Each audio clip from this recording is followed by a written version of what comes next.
Cristo está buscando obreros hoy que quieran ir con Él. Cristo quiere mensajeros hoy que anuncien su verdad. ¿Quién dirá, Señor, yo listo estoy, haré tu voluntad? Siervos y siervas del Señor, sean todos bienvenidos al cuerpo de Jesucristo, su iglesia. Estamos estudiando el mensaje de Jesucristo a las iglesias de Asia Menor. 7 iglesias en su totalidad. El número 7 quiere decir completo. Habíamos visto, mis amados hermanos, el primer mensaje de Cristo a la iglesia de Éfeso, el segundo mensaje de Cristo a la iglesia de Esmirna, a la iglesia de Pérgamo, a la iglesia de Tiatira, a la iglesia de Sardis, y nos queda restantemente la iglesia de Filadelfia, mis amados hermanos, significa amor, y la iglesia de la Odisea.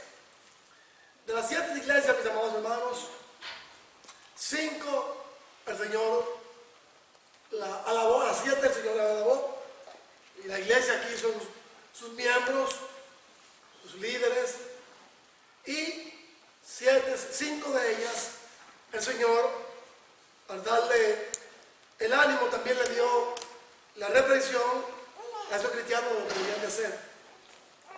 De las 7, 2 iglesias fueron dignas de encomio, fueron dignas de alabanza, fueron dignos, mis amados hermanos, de el mensaje de gratitud y de gozo en el Señor. Aquí vemos, mis amados hermanos, un dato muy importante antes de empezar con el mensaje de Cristo a la iglesia de aquel tiempo y a la iglesia de hoy en día. Y lo vemos allá en Colosenses, capítulo 2, si son tan amables. Vayamos a Colosenses 2,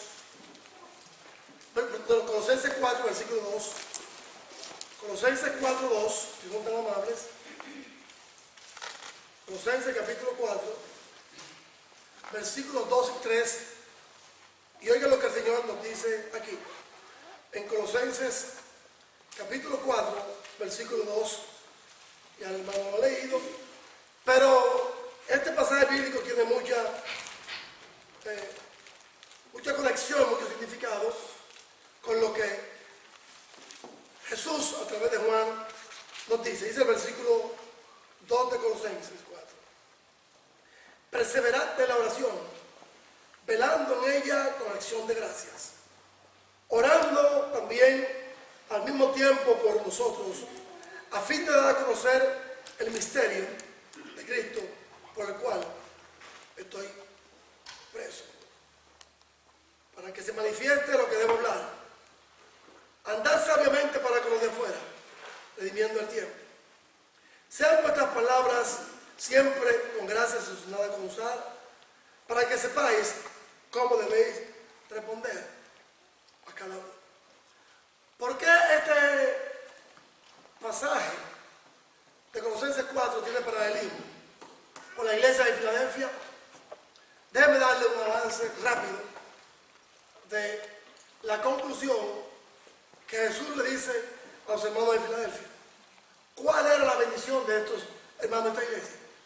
Que era una iglesia, mis amados hermanos, abierta a la predicación del Evangelio, abierta a la comunicación del Evangelio, abierta a las obras misioneras y disponibles a trabajar a tiempo y fuera de tiempo. Y eso lo vamos a descubrir en el mensaje que he titulado La iglesia que fue fiel y que fue viva. ¿Qué es la iglesia? ¿Quiénes son la iglesia? Son las 4 paredes, como ya he hablado, piso, las comunidades, los acondicionadores de aire. Entonces aquí vemos que la iglesia de Filadelfia era una iglesia y sus miembros identificados por ser fiel y por ser en esa fidelidad vivos para con ellos y para con otros.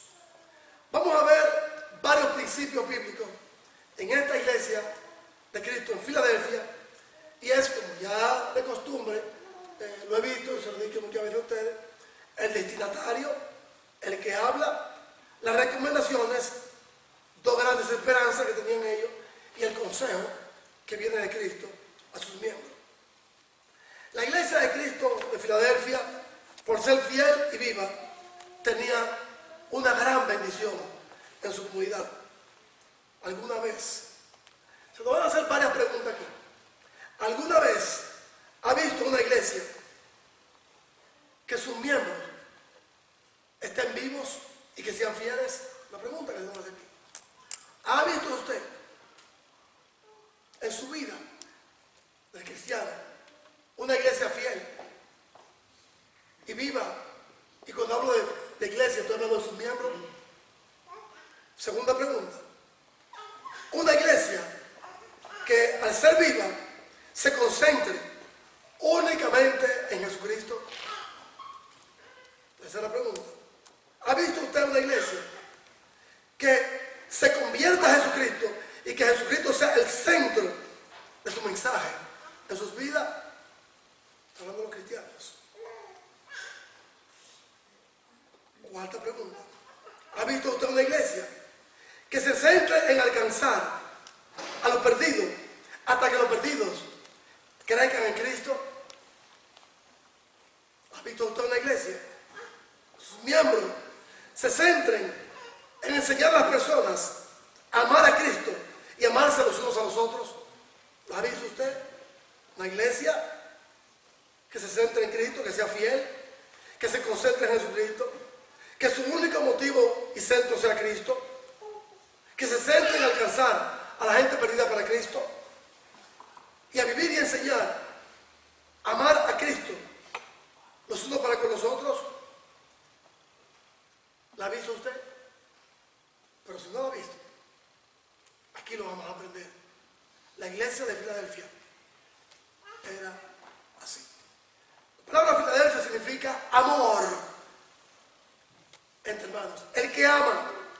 La palabra Filadelfia viene fileo, amor los unos para con los otros. Ágape, un amor como el Jesús.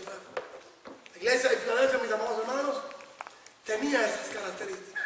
Esos hermanos tenían esas cualidades, tenían esa representación y tenían esa marca del que el centro de ellos era Cristo por encima de todas las cosas.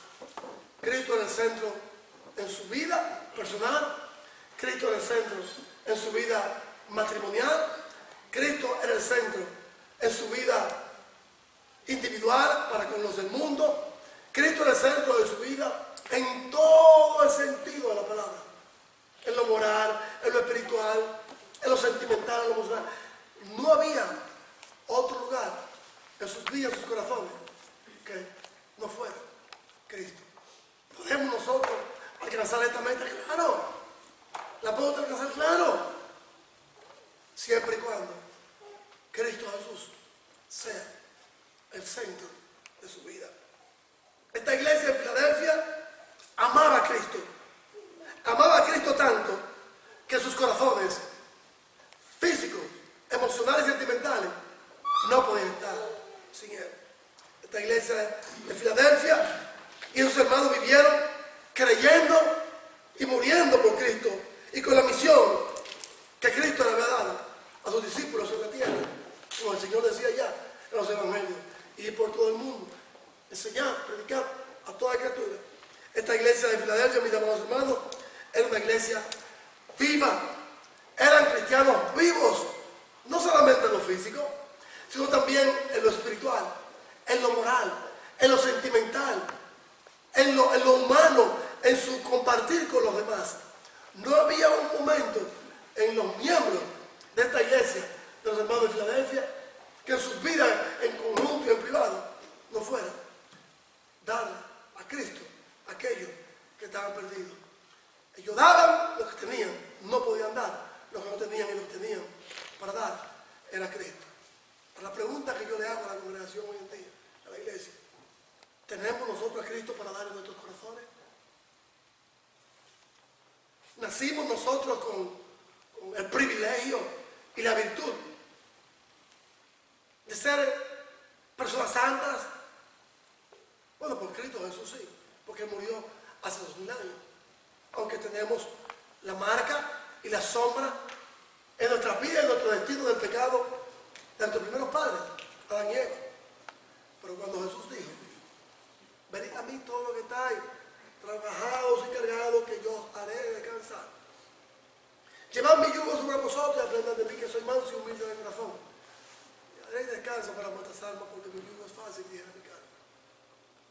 Porque Romanos 8:7 dice que los que andan según la carne no pueden agradar a Dios. Aún siendo cristianos, para amar a Dios, tenemos que vivir vidas en lo íntimo, en lo más profundo de nuestro ser, que represente a Cristo, como estos hermanos de Filadelfia. Los hermanos de Filadelfia hacían una advertencia, y la advertencia que nos hacen a nosotros hoy en día es que debemos alabar y representar a Cristo, no solamente con los cánticos, no solamente con las oraciones, no solamente con el mensaje y con el oírlo, sino en todo un contexto, en todo un 360 grados de circunferencia en nuestras vidas, que Él sea el centro de nuestras vidas en todo momento y en todo lugar. Jesucristo, para que nosotros podamos ser así, tiene alabanza a sus miembros de vida. Y fue lo que Jesús le dijo a los hermanos de Filadelfia, allá en el capítulo 3, 7 al 13. Abran sus Biblias en Apocalipsis capítulo 3, versículos 7 al 13, y vamos a leer este pasaje o estos pasajes, y marquen en sus Biblias varios pasajes muy importantes en la vida suya y mía, que es lo que Jesús le había dicho a ellos que marcaran en sus vidas. Leemos en el nombre del Padre, del Hijo y del Espíritu Santo, la iglesia de Filadelfia, una iglesia que sus miembros glorificaban a Cristo, una iglesia fiel y una iglesia viva. ¿Debemos de hacerlo nosotros hoy en día? Claro que sí. Debemos, como estamos estudiando domingo en la clase. ¿Qué estamos estudiando? Sansón nació para ser vencedor. Usted y yo hemos tenido ese privilegio de nacer para ser triunfadores, pero a través de la sangre de Jesús sí podemos ser. Sansón nació con una marca del vientre de su madre. Nosotros, hoy en día, por Cristo, tenemos esa marca. ¿Cuál es?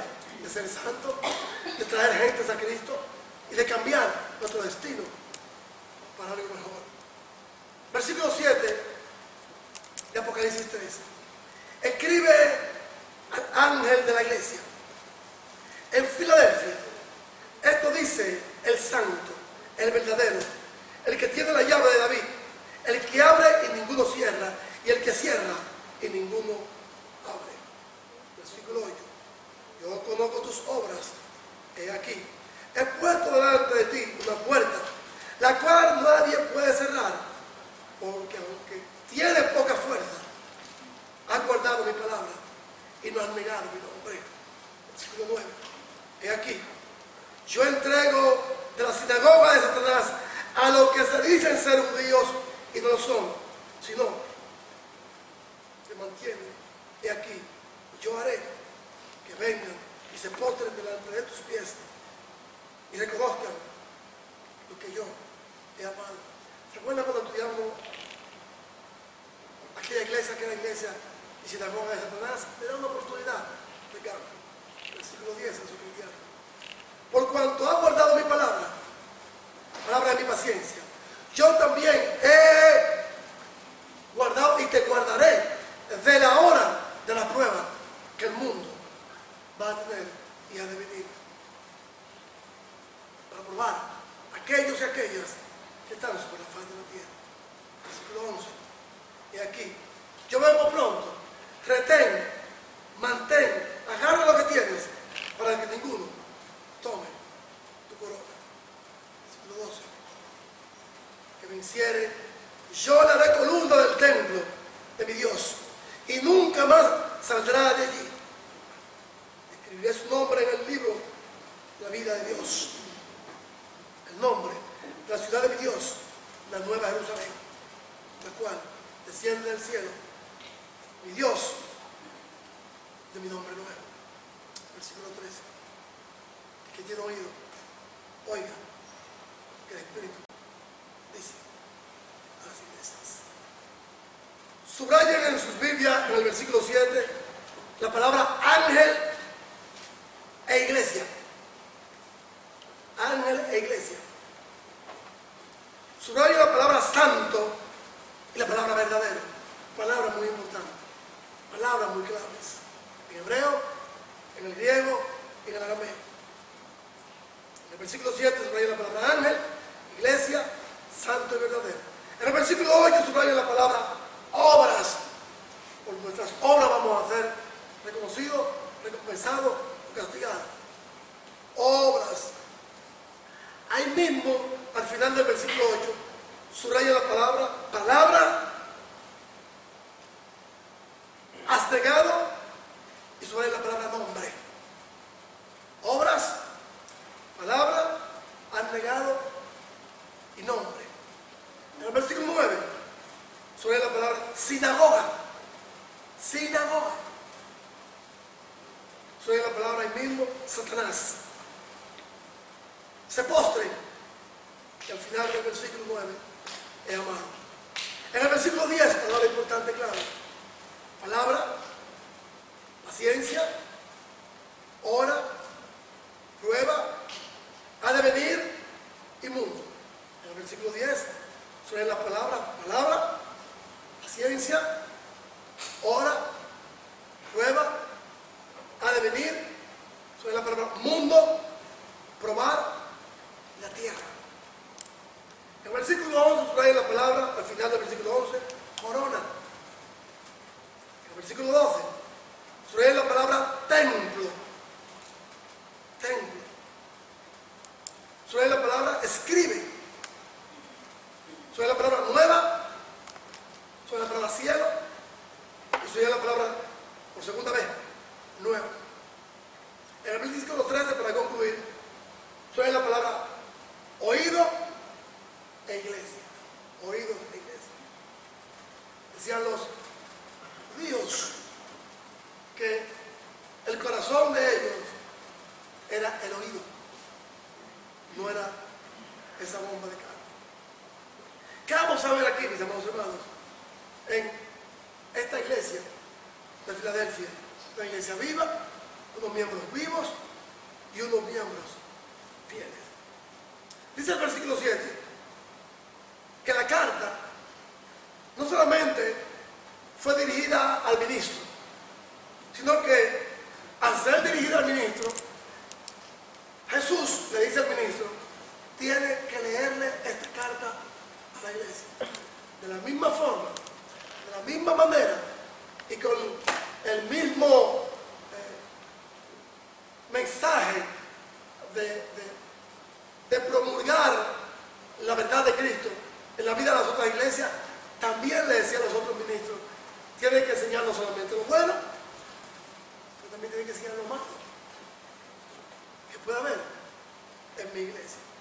Entonces, en este sentido, era una carta que el ministro tenía que leerla porque era una carta de mucho gozo, una carta de mucha alegría, una carta de mucha bendición, una carta de mucho regocijo, una carta de mucho aliento al trabajo y la obra que esos hermanos de la iglesia de Filadelfia, aunque muy poco, pobremente, o humildemente, o físicamente, eran ricos.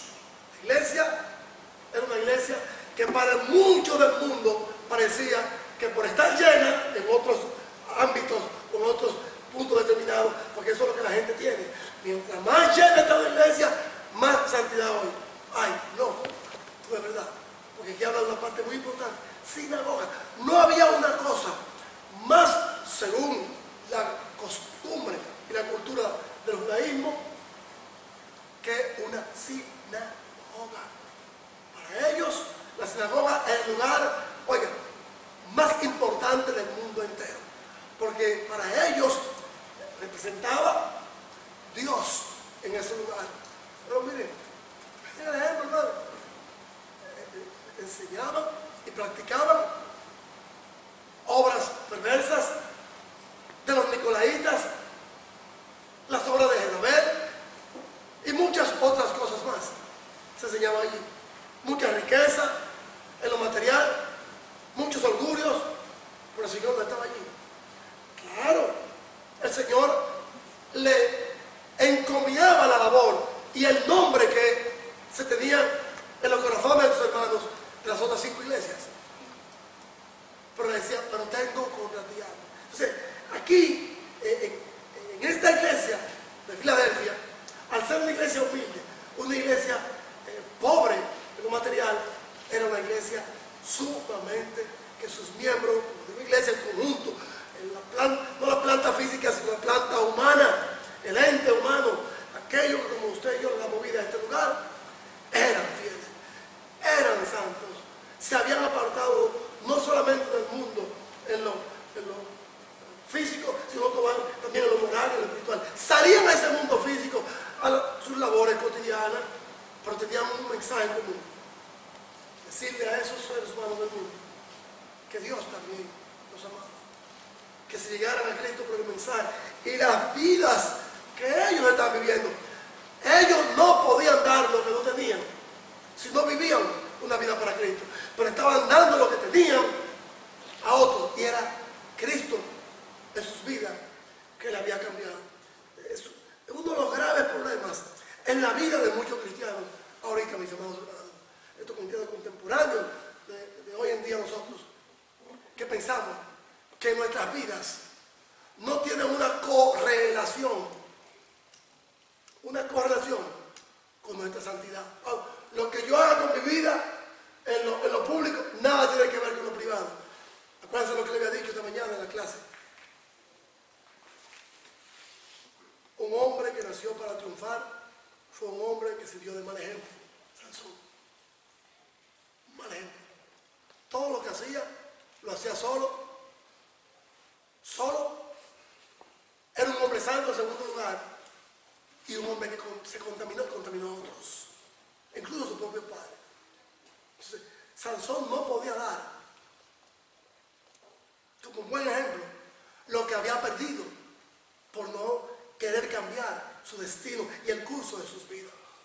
Pero los hermanos de Filadelfia sí daban lo que tenían.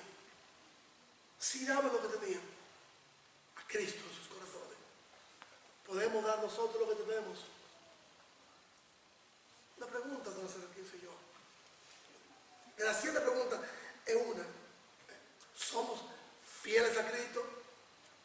No solamente en venir aquí, sino en nuestro testimonio público y privado. Nos estamos identificando como cristianos, hermano, por nuestro amor a Cristo y a su palabra y a su identidad los unos para con los otros. La pregunta que nos da el Señor. La iglesia permanecía a sus miembros fieles y vivos, practicando 5 cosas. 5 cosas practicaban los hermanos de Filadelfia. Primero,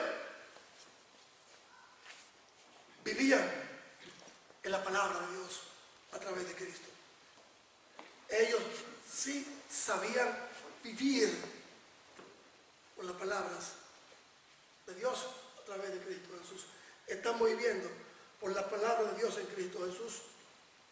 No, todo está abierto. Todo está abierto a los ojos de aquel quien vamos a tener que dar cuenta. Estamos viviendo por la palabra de Dios. Primer sí que tenían a sus hermanos de Filadelfia. Lo tiene usted, lo tengo yo, lo tiene cualquiera de los hermanos de la iglesia de Cristo. Otra bendición de las 5 que tenían sus hermanos. Una parte muy importante, que eran hermanos que vivían bajo un patrón de oración en público y en privado, a tiempo y fuera de tiempo. Hay cosas que en nuestras vidas hay cordones, hay ataduras que en nuestras vidas solamente se van a romper cuando nos humillamos a Dios por medio de la oración. Pues cuando oramos, ¿qué decimos? Padre nuestro. Ahí estamos demostrando una identidad y una correlación. Padre nuestro. Padre mío. No puede haber otro como Él.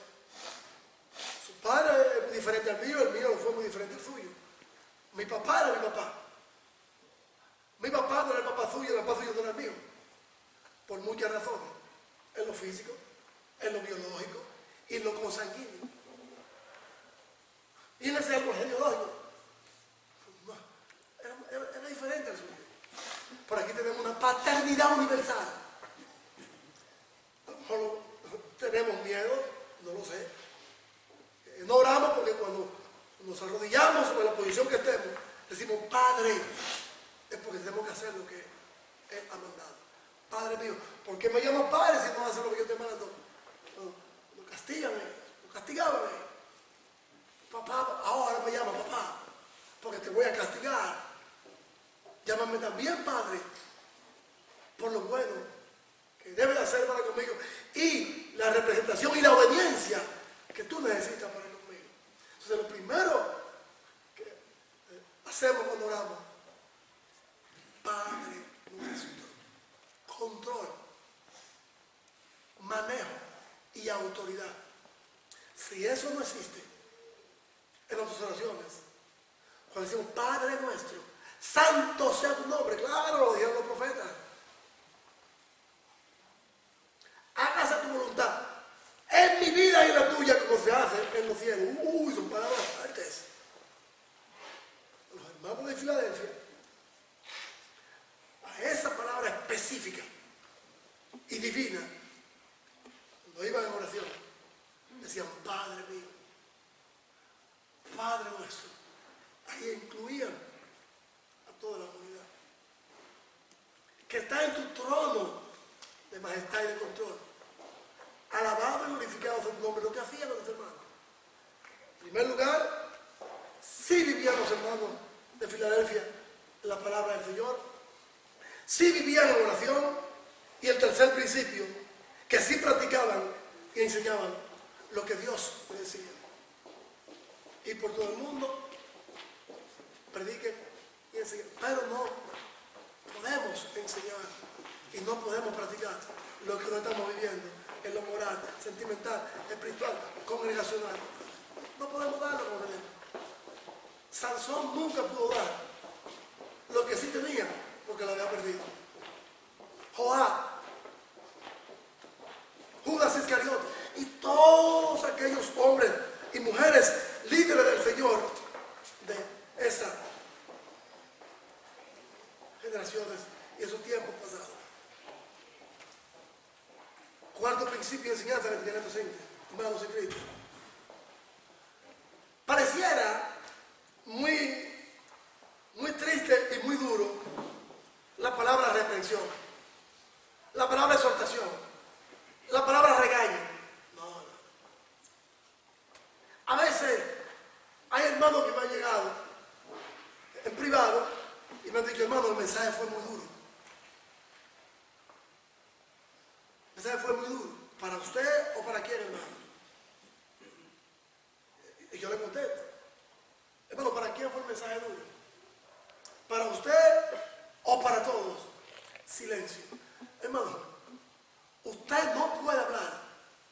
Yo no puedo hablar como un ser humano, más que como un ministro. Por la gracia y el favor del Señor. Por la gracia y el favor del Señor. Si no sé el problema suyo. Y usted el mío.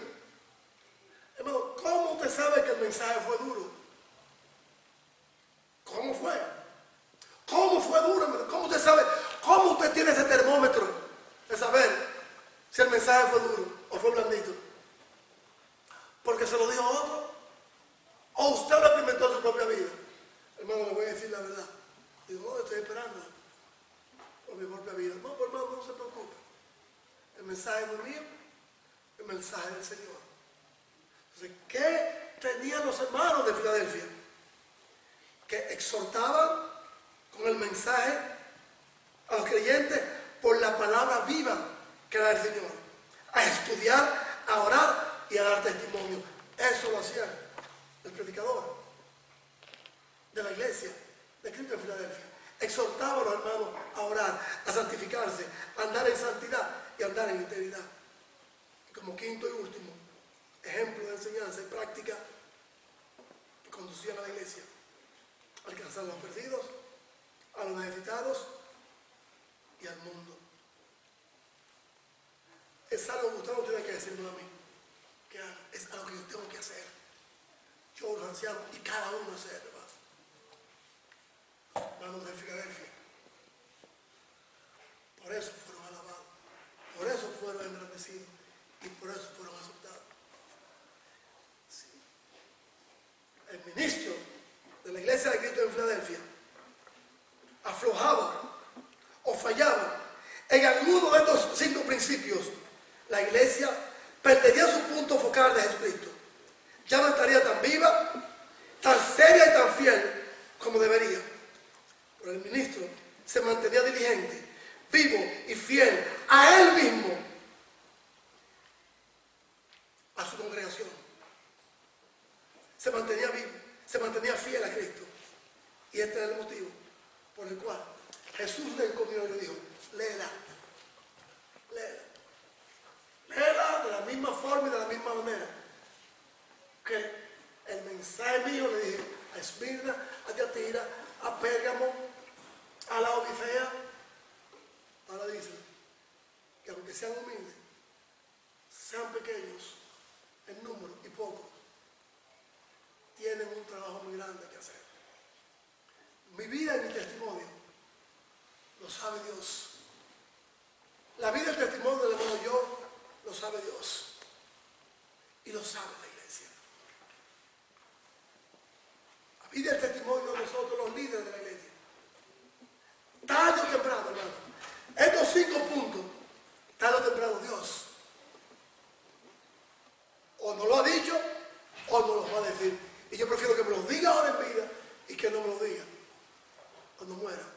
Lo que debía hacer y no hice, y lo que no debía hacer, eso hice. Eran vivos en la palabra de Dios, vivían en oración, predicaban y enseñaban la palabra de Dios, exhortaban a los creyentes a vivir vida para Cristo, a estudiar la palabra, a orar y a dar testimonio. Con fe. Era una iglesia que alcanzaba a los perdidos, a los necesitados, y alcanzar el mundo para Cristo. Eso estaremos mirando en este mensaje. La iglesia fiel y viva. Los cristianos fieles y vivos. Mantengan esos 5 puntos. 5 y se los voy a recordar de nuevo. Viva en oración. Viva para la palabra de Dios. A mí me dice lo mismo. Que predique y enseñe la palabra del Señor. También usted enséñala y predíquela. Exhorte, me manda el Señor a los creyentes a estudiar, a orar y a dar testimonio de servicio y alcanzar el mundo perdido. Que el Señor nos bendiga. Vamos a cantar en una invitación. Hoy es el día de celebración. El mañana no llegará la iglesia de Cristo de Filadelfia, que era viva, era fuerte y era eficaz en esos 5 principios. Vaya meditando porque vamos a estudiar eso. El Señor lo bendiga y el Señor nos guarde. Vamos a ponernos de pie. Hoy es el día de salvación. El mañana no va a llegar, hermano. El mañana no va a llegar. Solamente el mañana lo tenemos por imaginación. Salmos 99:9 dice: exaltad a Jehová nuestro Dios. Daos ante él como santo, como un santo monte, porque Jehová nuestro Dios es santo. Oigan bien.